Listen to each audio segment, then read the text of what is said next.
when we talk about making or manifesting, we are speaking at the level of perception.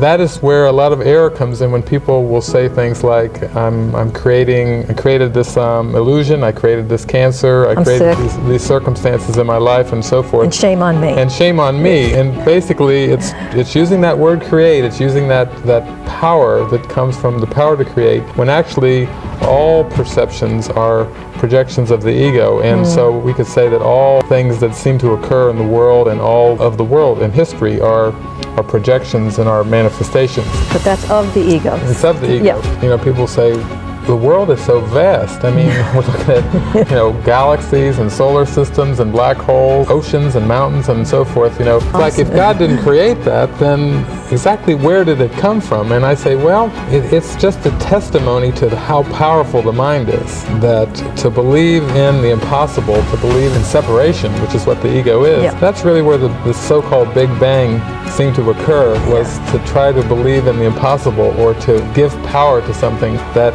is meaningless. And so we have a vast fragmented cosmos. It's literally the scattering of stars and many different realms is kind of a symbol of how powerful this mind is. But we're not going to lose track of the fact that God did not create time-space. God did not create this physical universe. You can see the duality that's involved in all of that. And God is not a God of duality. God is a God of pure spirit and oneness. So if we bring it down to the practical level, every time that you attempt to take responsibility for specific circumstances, it's playing right into the hand of the ego, and there's a lot of guilt involved in that. And so it's more just an opportunity to call on the miracle and to really say, I want another way of looking at this.